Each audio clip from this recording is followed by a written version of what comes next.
Kau aja langsung kompres kawan saya loh, Pak. Tapi kalau bicara aturan, tegakkan aturan, Pak. Ya. Masa Bapak begitu bingung? Ya, Anda mungkin sudah melihat sekilas dari live daripada persidangan ini ya. Akhirnya sidang harus diundur 1 minggu. Bismillahirrahmanirrahim. Assalamualaikum warahmatullahi wabarakatuh. Sidang yang kesekian kalinya tanggal 10 ini menarik. Kenapa saya katakan menarik? Ternyata dari pihak tergugat 7 dan 8 itu tidak melengkapi. Justru yang lebih menarik lagi, yang pertama hakim tidak berlaku adil, tidak berlaku disiplin, tidak berlaku tegas dalam konteks kegaduhan di dalam sidang. Terjadi kegaduhan karena begini, tadi salah satu law firm yang katanya itu mengajukan untuk tetap law firm atas nama Firdaus, apa tadi? Nah, itulah Firdaus itu mau tetap dipakai. Logikanya secara hukum sudah tidak bisa. Law firm itu ada karena person pribadi. Tapi kalau pribadinya sudah dicabut haknya oleh Mahkamah Agung melalui perma dan segala macam, maka sudah tidak punya hak lagi untuk beracara. Nah, kalau lucu banget kalau misalnya law firm tetap dipertahankan atas nama orang yang bermasalah, sudah dianggap cacat, sudah dicabut, sudah dibekukan oleh Mahkamah Agung, PT, Pengadilan Tinggi juga, terus tetap dipakai. Mau jadi apa negeri ini? Gitu loh ya. Maka dari itu terjadi kegaduhan itu karena faktor tersebut, adanya Firdaus. Walaupun Firdaus di tempat pengunjung, tapi tetap membuat gaduh. Karena faktor tadi, kami sudah memprotes kepada hakim untuk berlaku bijak, untuk berlaku adil. Karena ini menyangkut marwah persidangan. Oleh karena itu, persidangan berikutnya memang ditunda untuk hari Senin yang akan datang. Ya, sekarang silakan mungkin dari Mbak Kurnia dulu. Bang Edi dulu deh. Bang Edi? Mana? Bang Edi. Mas Edi. Siapa? Oh iya. Siapa Mbak? Mulai Mbak Susi. Mbak Edi, ayo. Ya. Mbak dulu. Silakan. Bismillahirrahmanirrahim. Assalamualaikum warahmatullahi wabarakatuh. Saudara-saudara sebangsa dan setanah air, ya Anda mungkin sudah melihat sekilas dari live daripada persidangan ini ya. Akhirnya sidang harus diundur 1 minggu. 1 minggu itu berarti kita telah mengeluarkan biaya percuma, ya tenaga dan semuanya. Hanya karena pihak T atau tergugat yang tidak disiplin. Sebenarnya Undang-Undang Dasar 1945 pasal 24 itu memberikan suatu daya yang besar kepada hakim, yaitu lewat kekuasaan kehakiman untuk bisa memimpin persidangan, ya karena mereka adalah dominus litis, ya. Kami seharusnya menginginkan kalau memang tidak ada hak untuk berada dalam persidangan, silahkan keluar dari area persidangan. Itu saja, sangat simpel. Tapi karena berlarut-larut, akhirnya menjadi sedemikian. Saya kira ini memang bukan tanpa sebab. Jika negara memang sudah tidak dipimpin dengan kepala negara ya yang menjadi pemersatu sesuai Undang-Undang Dasar 1945 pembukaan bahwa negara itu adalah menjadi pemersatu bagi warga negaranya, maka ini tidak menjadi tujuan itu sampai. Saya ingin mengatakan seharusnya bahwa hukum itu adalah obat. Lex semper debit remedium. Ya, artinya hukum itu adalah artinya kalau obat apa? Tidak ada yang lain lagi. Ya obat, ikuti, patuhi, dan taati. Ya, nah oleh karena itu sebenarnya sidang hari ini banyak hal yang ingin kami lakukan. Di antaranya kami mengatakan bahwa insya Allah kami patuh kepada e-court ya, kecuali mengenai pembuktian. Jadi soal duplik macam silahkan dilakukan secara e-court, tapi di luar itu e-litigasi. Ya, tapi kami juga ingin menyampaikan banyak hal bahwa kami ingin agar persidangan ini menjadi berbeda ya, karena setelah nanti e-court ini kita tidak akan sering berjumpa ini, semuanya melalui sistem online ya sampai pembuktian nanti begitu. Pengalaman membuktikan setiap kali persidangan itu antara rakyat melawan penguasa, selalu saja rakyat yang dikalahkan. Jadi kami tadi ingin menyampaikan, ingin memesankan kepada hakim, gunakan kekuasaan kehakimanmu untuk menegakkan kebenaran dan keadilan, bukan bersikap netral. Netral terhadap kebenaran adalah bukan kebenaran, tapi harus menegakkan kebenaran dan keadilan. Ya, nah kami ini terus terang kenyang dengan pengalaman selalu dikalahkan, padahal kami insya Allah benar. Ya, contohnya banyak, persidangan ijazah palsu, persidangan PMH menggugat DPR, itu selalu dikalahkan dengan NO. Kami sudah kenyang dan hafal, dan kami ingin mengatakan coba-coba untuk memasang kembali ya taktik yang seperti ini. Karena kami ingin mengatakan bahwa persidangan ini hanya bisa dikatakan fair apabila satu ya hakim atau wasitnya tidak dikuasai, tidak dikontrol. Lalu siapa lagi? Orang-orangnya tidak ditendang, kira-kira itu disingkirkan ya untuk memenangkan salah satu, mungkin memenangkan oligarki misalnya begitu. Dan yang ketiga, jangan coba-coba merubah-rubah aturannya. Jika tiga ini tidak dilakukan, insya Allah persidangan menjadi fair. Tapi apa boleh buat, inilah yang terjadi pada hari ini. Anda warga bangsa adalah saksinya. Nah, lebih daripada itu, Bang Azam, satu lagi, saya ingin mengucapkan kami semua terima kasih kepada seluruh bangsa Indonesia bahwa keterlibatan Anda di dalam masalah PSN PIK 2 ini telah melahirkan sebuah sejarah besar di mana rakyat insya Allah hampir dimenangkan ya. Setidaknya kita melihat pagar laut sudah diangkat ya, walaupun itu tentu dengan susah payah. Rakyat harus berdarah-darah istilahnya untuk hal tersebut, tapi kami mengucapkan terima kasih. Nah, oleh karena itu, lanjutkan pengamatan Anda. Kami mengharapkan bantuan dari bangsa Indonesia. Merdeka! Demikian, terima kasih. Ya, terima kasih. Terima kasih apa yang disampaikan oleh Mbak Kurnia tadi, sangat jelas. Jadi, sebelumnya kami minta maaf juga, karena koordinator kita, Ahmad Gurzinuddin itu lagi ada acara yang lain, memang terbagi. Gitu lah ya. Karena yang Ahmad Gurzinuddin juga mencari sebuah keadilan, karena ada artinya sudah ada pelecehan sebuah keadilan, makanya dia melakukan hal yang lain yang kita ditugaskan di sini. Untuk selanjutnya mungkin bisa Mas Cucu untuk menjelaskan bagaimana persidangan ini.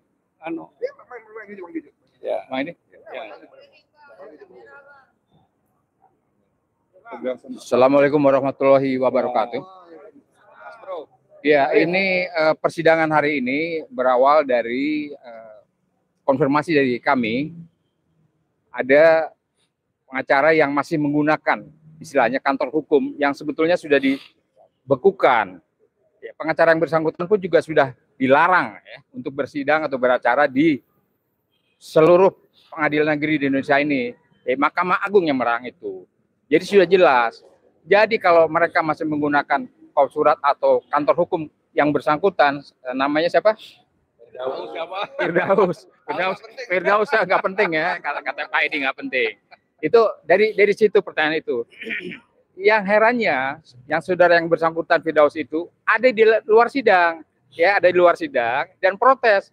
Nah, yang kita sesalkan, Majelis Hakim tidak berlaku secara profesional di sini, yang tegas ya. Juga ada pihak kepolisian begitu, tidak tegas ya, harusnya mereka secara langsung mengeluarkan pengalaman kami seperti itu.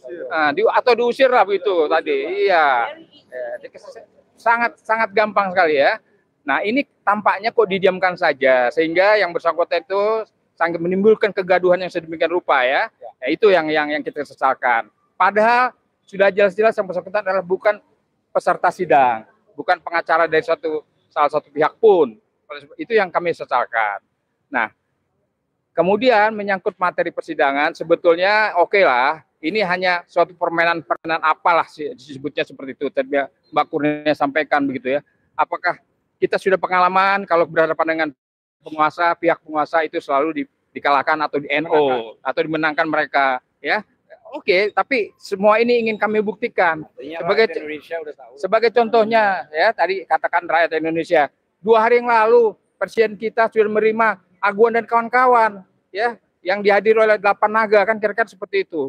Ya, dia udah jelas ya, omon-omonnya mereka seperti itu ya. Bagaimana mereka ingin atau presiden kita bisa melawan para naga-naga itu kalau kejadiannya seperti itu, minta bantuan, minta tolong ya, kontribusinya segala macam di situ.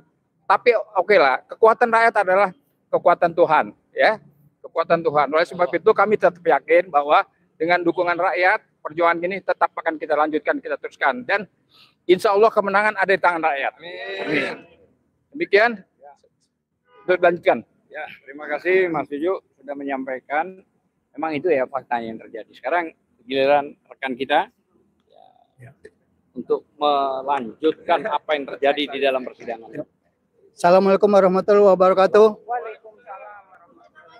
Ya, sebetulnya itu dari mediasi terakhir itu kami sudah heran sekali, sudah keberatan. Kenapa si Firdaus dengan kantornya sendiri, kemudian namanya dia ada di atas nomor 1 sebagai advokat. Dan tadi juga masuk dan dia melakukan protes di dalam ruang persidangan. Itu yang bikin kacau. Padahal ya si Firdaus itulah yang membuat citra daripada pengacara jatuh, benar-benar jatuh. Ya, termasuk pengadilan. Nah itu ya. Jadi kami minta dalam hal ini betul untuk yang akan datang harus sudah ada perubahan surat kuasa tersebut dan harus tidak ada yang namanya Firdaus. Itu harus tidak ada di situ. Termasuk law firm-nya. Karena tadi sudah dijelaskan sama kawan kami bahwa yang namanya law firm itu berdiri berdasarkan atas legalitas. Apa legalitasnya? Yaitu BAS secara personal. Ada BAS, ada KTA, itu dasarnya.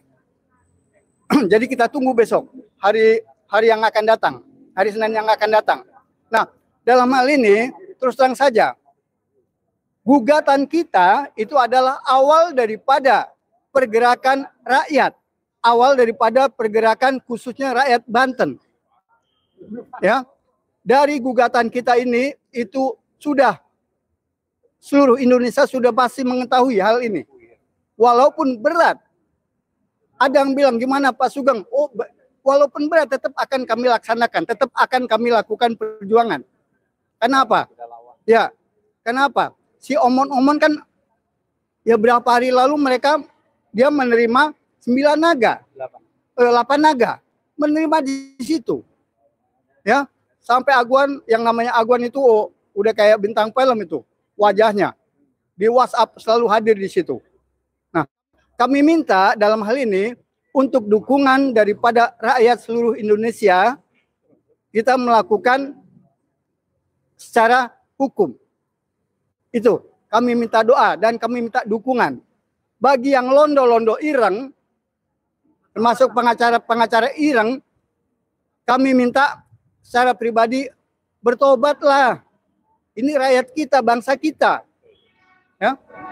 Jangan sampai mencari makan di atas penderitaan rakyat sendiri. Jadi penjilat namanya.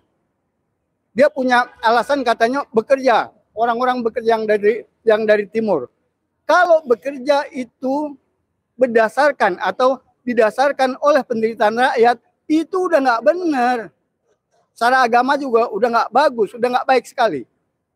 Itu saja. Ya. Dilanjut, Mbak Susi. Geser ya, enggak ya.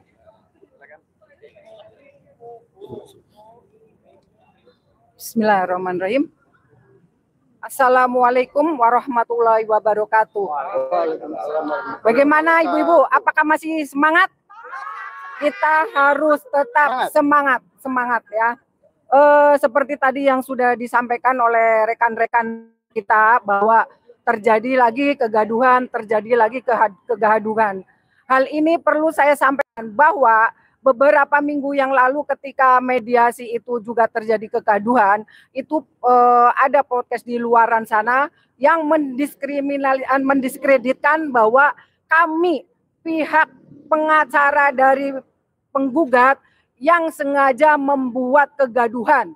Itu saya ada lihat beberapa kali seperti itu. Bahwa kami yang memancing kegaduhan, bahwa kami yang membuat kegaduhan untuk keperluan protes. Itu seperti itu. Jadi mohon maaf ya, kami ini tuh bukan orang yang gila ngetop. Kami itu bukan orang yang gila hormat. Kami di sini mengedepankan, menyuarakan kepada seluruh rakyat Indonesia bahwa inilah wajah peradilan di negeri ini. Inilah wajah negara kita yang sekarang sedang tidak baik-baik saja. Bahkan sekarang sedang diambang batas. Sakit itu udah kronis. Jadi seperti yang tadi kita lihat bahwa kami menyerahkan atas keberatan kami tentang rekan dari sebelah sana yang memang sudah diputus oleh Mahkamah Agung bahwa tidak boleh beracara, tetapi akan memaksakan law firm-nya. Katanya secara pribadi tidak masalah, tetapi law firm-nya itu suatu suatu pelecehan kalau lofomnya dia dipermasalahkan. Padahal seperti yang tadi sudah disampaikan oleh rekan kami bahwa berdirinya lofom itu ada dasar legalitas pribadi, bahwa pribadi yang melekat. Apabila legalitas pribadi itu melekat, diakuin, diizinkan sebagai advokat untuk beracara, tentu saja kita bisa saja membuat lofom. Akan tetapi secara personal sudah dilarang, sudah diberhentikan. Bahkan Mahkamah Agung sendiri yang sudah menentukan ketetapan tersebut. Akan tetapi persepsi mereka lain. Jadi intinya seperti itulah. Ya, mungkin kalau dibilang tidak mengerti nanti tersinggung, Bang, ya. Jadi ya seperti itulah. Kami serahkan kepada pihak pengadilan atau kepada Ketua Majelis Hakim. Akan tetapi Majelis Hakim memang betul mengakomodir apa yang kami sampaikan.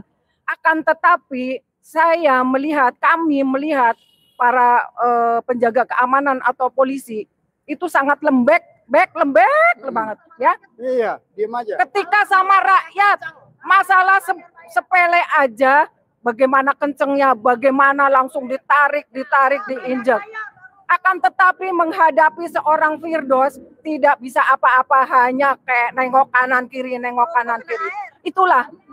Memang kami punya keyakinan bahwa sangat berat perjuangan kami ini. Kami tidak berharap banyak kepada pemerintah, tidak berharap banyak kepada peradilan, karena sesungguhnya mereka semua sudah terjerat oleh kondisi dan situasi yang mereka semua mempunyai kesalahan atau apalah, atau kontrak atau kesalahan, sehingga mereka tidak akan bisa tidak akan bisa berbuat banyak. Mereka tidak berani, baik dari mulai tingkat kepolisian maupun yang lainnya, dan yang terlebih adalah kepala negara kita. Kami jujur, dari awal kami sudah sangat berharap beliau dengan berapi-api, beliau dengan pernyataan bahwa akan menyerahkan, mewakafkan seluruh jiwa dan raga untuk rakyat Indonesia. Akan tetapi pada kenyataannya sekarang, menggelar karpet merah untuk oligarki, koruptor kelas kakap yang lebih terkini. Masya Allah, sekarang bagaimana kita nggak terzolimi rakyat, bagaimana kita tidak dibohongi. Masalah BBM, oplosan yang nilai korupsinya itu ribuan triliun, itu pun mana. Masalah ijazah palsu sampai sekarang juga tidak ada ujung bagian, dan yang lainnya. Terutama untuk hal perkara pagar laut ini, 7 perkara nomor 754 PGT, kami masih sedikit berharap kepada majelis mempunyai hati nurani. Akan tetapi kalau di belakang ada ancaman ini itu, walau alam, hanya kepada Allah Subhanahu wa Ta'ala kita menyerahkan, karena sesungguhnya kuasa yang tertinggi itu ada di Allah, dan hanya kepada rakyat seluruh, bukan hanya Banten ya, tapi seluruh Indonesia. Marilah kita jangan pernah lelah, kita bersatu untuk tetap berjuang, untuk tetap mengajukan, memperjuangkan hak-hak, menjaga NKRI, karena sesungguhnya bukan hanya masalah tidak ada penggantian, penggusuran, atau tetapi ini sejujurnya masalah akan keutuhan NKRI, perasaan merdeka.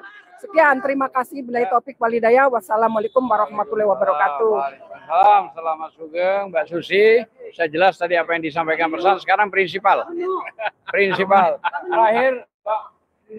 Bismillahirrahmanirrahim. Assalamualaikum warahmatullahi wabarakatuh. Waalaikumsalam warahmatullahi wabarakatuh. Merdeka? Merdeka. Belum merdeka. Akan merdeka. Insya Allah merdeka. Teman-teman sekalian, tadi kita udah ikuti, seru banget ya. Alhamdulillah kita punya jagoan, antara lain namanya Jujuk Purwantoro. Masya Allah. Tadi begitu sih. Siapa namanya? Yang nggak penting nama siapa? Daus ya. Daus itu ikut bunyi-bunyi cawe-cawe. Weh, beliau panggung. Anda tidak berhak. Keluar. Yang naik meja ya, yang menurut teman-teman lawyer tadi sudah dicabut izin berbukukan ya oleh MA ya, dan tidak berhak sama sekali. Dan memang menarik sekali. Dan saya kira ini orang ini rada aneh ya. Tadi saya diam-diam takut juga loh, takut dia nanti kirimkan pasukan untuk menebar uranium di ruang sidang. Ya kan jangan lupa loh, dia punya gunung uranium loh, 4.000 hektar loh. Uranium itu kan bahan bakunya nuklir, masya Allah ngeri banget. Belum lagi apa sih namanya tuh, mobil Lamborghini-nya 22 miliar ya si Hotman itu murah gitu. saya nggak ngerti teman-teman wartawan tuh kok masih aja ngangkat orang ini jadi berita ya. Udah ngomongin macam-macam nggak masuk akal tapi jadi berita terus nih. Herannya. Nah tapi di luar itu tadi omong-omong aja. Sekarang kita masuk substansinya ya. Saya tertarik dengan Kurnia tadi ketika jalan keluar, dia mengatakan sambil marah, tentu saja saya sepakat sekali. Kalian enak mengulur-ulur sidang, kalian dibayar miliaran, bla bla bla bla, ya kan? Dan saya kira walaupun kita nggak tahu angkanya, saya kira itu hampir pasti benar ya kata Kurnia tadi, miliaran itu udah hampir pasti benar ya. Sementara kita kan semua ini, masya Allah, pengacara-pengacara ini pro bono, dapatnya dari Allah saja, insya Allah ya, pahalanya semuanya jadi amal soleh. Apalagi bulan Ramadan nanti pahala-pahala akan Allah tingkatkan, akan lipat gandakan ya. Amin ya rabbal alamin. Nah, cuman seperti tadi kata teman-teman pengacara tadi, kita menyayangkan satu, hakimnya kita tidak tegas ya. Semestinya kegaduhan, kericuan semacam tadi itu bisa diminimalisir, kalaupun nggak bisa dicegah ya. Bisa diminimalisir kalau dia perintahkan aparat keamanan segera mengeluarkan si Wiwoho itu. Sehingga penting itu ya, atau yang sok merasa penting itu yang pertama. Yang kedua, teman-teman tadi juga kepada petugas keamanan khususnya pihak kepolisian juga nyari tidak mengambil tindakan apa-apa. Sampai lagi-lagi Kurnia masih dalam ruang sidang tadi juga ngomelin, betul ya, ngomelin apa, kalian dibayar untuk bla bla bla. Aduh, ini perempuannya dasar luar biasa, memang nggak ada lawannya. Tapi kembali ke inti persoalan teman-teman sekalian, saya kira seperti tadi disampaikan oleh siapa, Kurnia lagi referensinya, bahwa insya Allah kita menang, walaupun bisa jadi naudzubillah min dzalik, bisa jadi hakim akan memutuskan yang merugikan kita, ya. Tadi Mbak Susi bilang bahwa kita percaya ada harapan hakim berlaku adil. Tapi kalau di belakang ada ancaman-ancaman, saya tambahin Mbak, bukan cuma ancaman, juga iming-iming, ya itu jurus satu paket, ya, iming-iming dan ancaman. Lu gue kasih duit, kalau nggak mau gue ancam. Itu dua-duanya satu paket biasanya. Kemudian dia melintir, lumer karena hal seperti itu, ya kita serahkan pada Allah. Yang penting Allah tahu kita sudah berusaha berjuang, ya, sudah berbuat. Cuman memang perjuangan kita memang semakin lama semakin berat, ya. Kita berupaya mengadvokasi masyarakat Banten, Tangerang khususnya, tapi pada saat yang sama dia, Aguan dan kawan-kawan menebar bansos, menebar sembako, kemarin peresmian masjid seolah-olah gitu ya, seolah-olah ada keberagaman, ada kepedulian. Menteri Agama mengatakan ini tidak ada negara dalam negara, ini simbol keberagaman. Saya ingin mengingatkan Menteri Agama, siapa namanya, Nasaruddin Umar ya, itu Pak Menteri bilang itu terlalu polos, naif ya. Kalau saya bilang Menteri naif polos ya lucu banget ya. Pak Menteri, coba Bapak perhatikan, telusuri, perintahkan staf Bapak menggoogling, men-searching di mana masjid itu berdiri yang Bapak lakukan peletakan batu pertama itu, tanahnya dari mana, bagaimana cara mereka memperolehnya. Itu penuh kezaliman, perampasan, kriminalisasi, bahkan penjara kepada orang-orang yang menolak menjual. Itu kezaliman yang luar biasa. Menguruk tanah yang belum selesai dibayar, menguruk tanah yang belum ada kesepakatan apapun juga, menguruk sungai-sungai, sawah, tambak, itu kezaliman Pak Menteri. Nggak bisa Pak Menteri melihat yang sudah jadi kemudian mengatakan ini simbol keberagaman, ini simbol kepedulian, kita terima kasih pada Pak Aguan. Kan saya boleh bertanya, Bapak Menteri dapat berapa? Saya nggak nuduh, kami nggak nuduh, tapi nanya dapat berapa, gitu loh. Merendahkan dirinya. Jangan, aduh, maafi fulus, maafi faedah. Saya tahu dah, Nasaruddin Umar itu bukan orang miskin. Kalau cuma 1-2 miliar sih kecil banget. Tapi masa iya, ini urusan kezaliman, urusan melanggar dosa-dosa yang Allah haramkan, menzalimi rakyat, yang doa-doa orang terzalimi itu tidak ada hijab, Allah akan kabulkan. Makanya kalau mau ngomong, pikir-pikir, gunakan nurani, walaupun amplop transfer ke bayang-bayang, nurani, kasih tahu nuraninya ini semua, setoran ini semua nggak ada artinya semua di hadapan Allah. Kan begitu teman-teman ya? Akhirnya kembali ke sidang ini, kita berharap bahwa sidang tidak bertele-tele lagi. Saya nggak tahu agenda berikutnya apa kalau masih ada sidang, tapi mungkin kita perlu tekanan lebih besar lagi dari seluruh rakyat Indonesia, khususnya warga Tangerang, Banten, agar memberikan tekanan, pressure yang lebih hebat lagi, supaya hakim tidak main-main lagi, tidak ngulur-ngulur waktu lagi, langsung ke pokok persoalan dan memutuskan dengan cara seadil-adilnya. Gitu ya. Nasrul minallah wa fatun qarib wa basyiril mu'minin. Assalamualaikum warahmatullahi wabarakatuh. Ya, terima kasih. Yang dijelaskan oleh Mas Edi sebagai prinsipal itu saya cukup jelas, lah. Nggak perlu saya ulang. Tapi tadi juga selain dari Mbak Kurnia yang sangat serius lah tadi ya, marah ya, masuk Mbak Susi yang perempuan. Nah ini juga di sebelah saya ada Meni ya, Mbak Meni ya, Mbak Menu ini menuding-nuding dengan cukup keras, bahkan menantang tadi. Ini ada apa? Ini saya nggak ngerti. Apakah apa mantan pacarnya atau apa? Nggak ngerti. Silakan Pak. Oke. Sorry. Ya, oke. Assalamualaikum warahmatullahi wabarakatuh. Jadi tadi apa yang terjadi di ruang pengadilan memang cukup chaos ya. Tapi kalau dilihat itu memang ada satu chaos itu terjadi karena ada satu provokator ya. Dan memang kebanyakan ini kita ini adalah mak-mak yang gampang banget emosinya kepancing ya, betul ya. Nah tetapi tidak disalahkan juga apabila yang provokator by design itu memang menyalahi aturan yang ada, betul ya, seperti itu. Jadi mereka ada sedikit rencana terselubung gitu ya.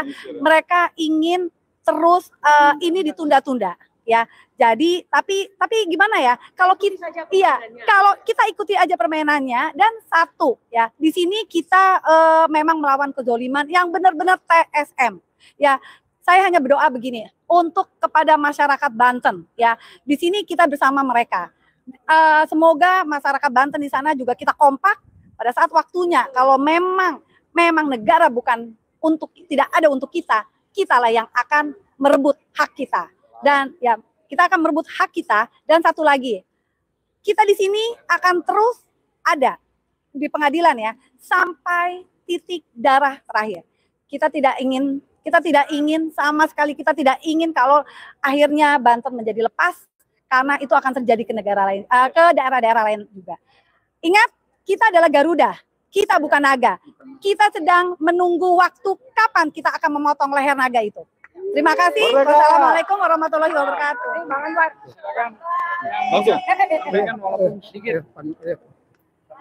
Ya, jadi saya Anwar Silalahi. Sebenarnya kita sangat kecewa dengan tindakan ataupun